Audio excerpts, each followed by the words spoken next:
Welcome back to another episode of Rock Boys Football. Mike Elko, Texas A&M, going into 2025, year two of the Mike Elko era. What is the ceiling for this football team going into the 2025 year? By far, to me, this is the most exciting conversation to have. Look, we got 8 months to talk about the question marks, to talk about the things we need to see get answered during spring practice, fall camp. What if all the chips fall the right way for Texas A&M? How good can this football team be? I think the more important conversation that I want to get into is, all right, what needs to happen for Texas A&M to take that jump and reach their ceiling going into 2025?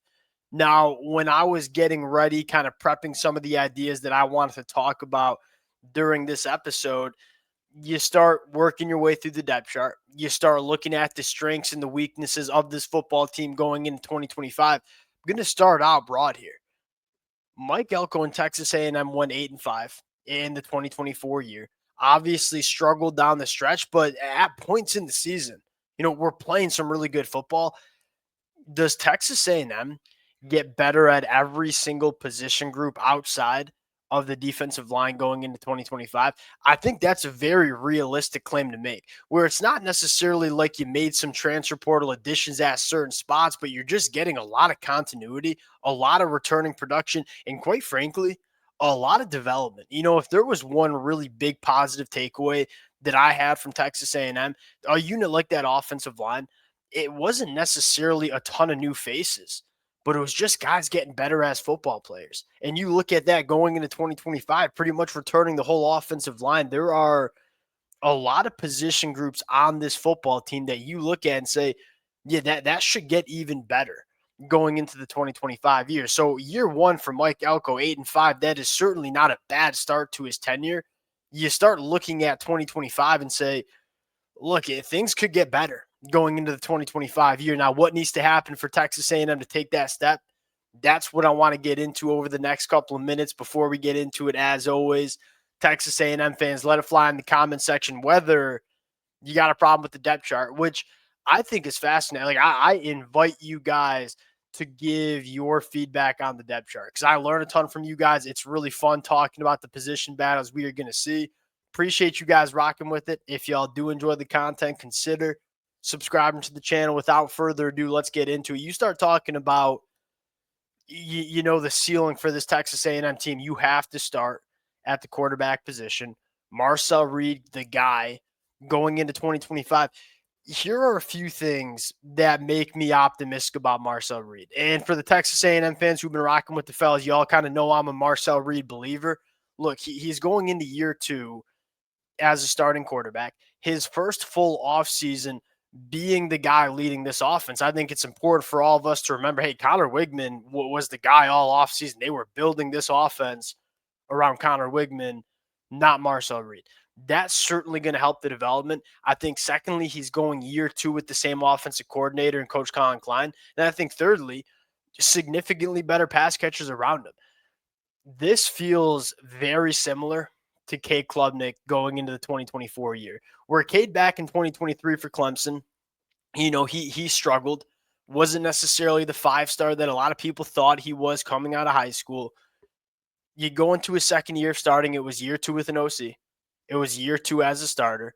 It was going into a season where he had significantly better talent around him. And we saw Cade Klubnik, really one of the better quarterbacks in the country in the 2024 year. There are a lot of the same wins at the back of Marcel Reed that there were for Cade Klubnik 12 months ago. Can you see that kind of step? Now, is Marcel Reed going to throw for 36 touchdowns and only 6 interceptions? We'll see about that. There's a lot of reason to believe that Marcel Reed gets better. And I think the number one thing is, hey, we're building this offense now around Marcel Reed. I think we kind of underrate how difficult that transition was from Connor Wigman to a redshirt freshman that doesn't have a lot of experience and has a different set of skills than a guy like Connor Wigman. I expect this offense in 2025 to be built a little bit more around the skill set that Marcel Reed brings to the table. And that's going to only help him run this offense more effectively. There's reason to believe that Marcel Reed takes the step. And I've been very vocal. I think it was a really good move by Mike Elko to instead, instead of going after some quarterbacks in the transfer portal that I don't even know if they're upgrades over Marcel Reed, say, hey, we're going to rock with Marcel Reed. We're going to build this offense around him. And instead of going out and getting a quarterback that, of course, would cost you a pretty penny in the transfer portal, we're going to use that pretty penny to make the offense around him better. Bringing in a guy like Mario Craver, bringing in a guy like Casey Concepcion, hopefully Micah Hudson gets back with this program. A lot more talent around Marcel Reed than you saw in 2024. Number two, difference makers at running back. And I think this is a really big storyline, right? I don't think there was a team across the country that had worse injury luck at the running back spot than Texas A&M. And it's one of those teams that it's important to have good running backs, right? Texas A&M on offense last year, they ran the football 57% of the time. That was top 25 in the country.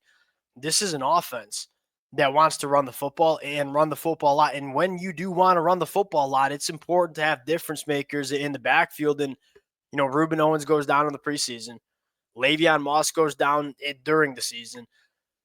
It just felt like they kind of lacked that difference maker at running back, for lack of better terms. Now, Le'Veon Moss fully healthy, Reuben Owens fully healthy, going into 2025, you could make an argument it's one of the better running back duos that you see in the country. And that's not a knock on Amari Daniels. I just look at Le'Veon Moss and Reuben Owens and say, hey, this run game reaches its ceiling. It's probably going to be with Le'Veon Moss and Reuben Owens being that 1-2 punch. It's really important for Texas A&M because they want to run the football a lot. There are a lot of other offenses that could deal with and kind of average running back play because they don't lean on the run game all that much. Texas A&M is going to. You got to have difference makers at that position. I think Texas A&M will have those difference makers in the 2025 year. Number three on offense.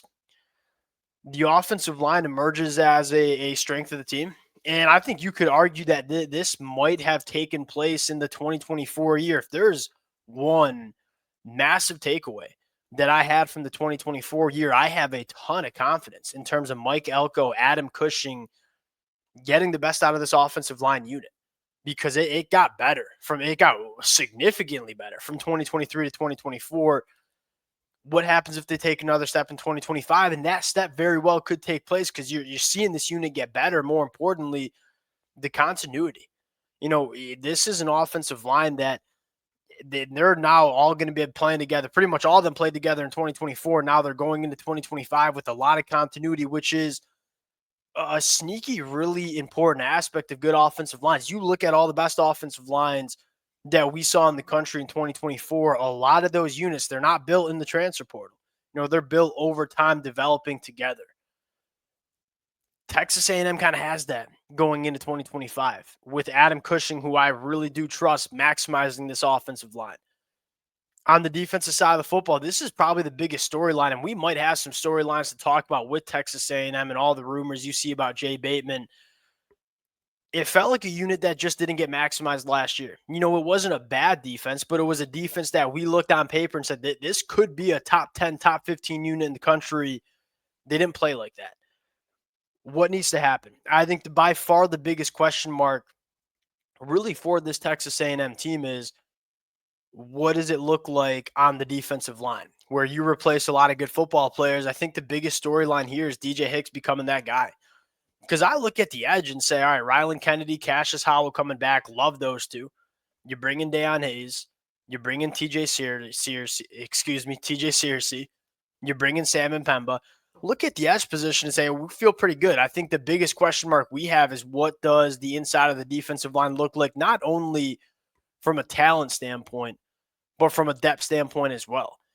DJ Hicks taking that year 3 step and becoming that player we know he can be from his high school days might be the biggest storyline for this Texas A&M defense. Not only do you want depth, but you want that difference maker in that inside of the defensive line. And if you're asking me who I think is going to be that guy, it's probably going to be DJ Hicks. This defensive line, again, was not a bad unit last year. It kind of underperformed what you thought it was going to be. They only sacked the quarterback 5.7% of the time, 75th in the country. If you would have told me Texas A&M was 75th in the country in sack percentage on defense, I would have told you you're crazy. Then you look at yards per carry, 3.9 yards per carry allowed. That was 40th. I think there's another level for this front seven to reach. If Texas A&M reaches their ceiling in the 2025 year, It's because that defensive line takes a step. Last one, secondary coming together. And this is why I'm using the words coming together, is because I think that the talent's there. Right? You look at just kind of some of the names we have. Will Lee, that's an NFL cornerback. Des Ricks is a future NFL cornerback, or at least a cornerback that has all the traits that you're looking for in an NFL guy. You look at Julian Humphrey coming in. You look at Jordan Shaw coming in from the nickel. You look at that safety room and say, there's a lot of talent in that room. What I'm trying to say here is this secondary, in terms of on paper talent level, is really good. What you saw them struggle with is that communication and gel of the unit. They only allowed a 53% completion percentage, which is number 4 in the country. That's an elite number. They gave up 7.2 yards per pass, which was outside of the top 60. What does that tell us? Okay, we're giving up the deep ball a lot. And what does that tell us? That the communication ain't great in the back end. Mike Elko, that's about as animated as you'll see Mike Elko coming out of that USC post-game press conference saying, we're not going to play defense like this again. We can't play zone coverage. We can't play man coverage. Was very frustrated with that unit. But he only went out and landed 2 guys in the transfer portal, and Julian Humphrey and Jordan Shaw. And so that tells me Mike Elko thinks he has the guys in the back end. We just got to get this unit playing better as a whole. I think that can happen. It starts with, you got to have if you want to have a good secondary first, you got to have good personnel. Now we got to coach them the right way. Year 2 with Mike Elko, you're bringing Lyle, who I think was a really good hire. Can this unit take a step in the right direction? And again, largely play like the unit that we see on paper. That's kind of the story for this Texas A&M defense is, hey, we got the guys on the defensive side of the football outside of maybe the inside of the defensive line. Can we come together better and play better as a unit? A lot more continuity than you had last year. And I think one of the bigger storylines was, look, that secondary last year was just a bunch of guys that had never played football together. And we're all kind of year 1 in this Mike Elko new defense. Does it get better going into year 2? Historically, you've seen this happen. With a guy like Kirby Smart, when he took over Georgia, there were some growing pains early, got better. Jim Knowles up at Ohio State, growing pains early, got better. Dan Lanning at Oregon, very similar conversation. When you see these defensive coaches take over, sometimes there are some growing pains. As guys learn their responsibilities in a new defense, it normally gets better. Can it get better for Texas A&M? Look, if these things happen, this Texas A&M team, I think, can be really, really dang good in 2025. We'll see what happens. Appreciate you guys rocking with it. If y'all do enjoy the content, consider subscribing to the channel. Appreciate you guys, and we'll talk to y'all later.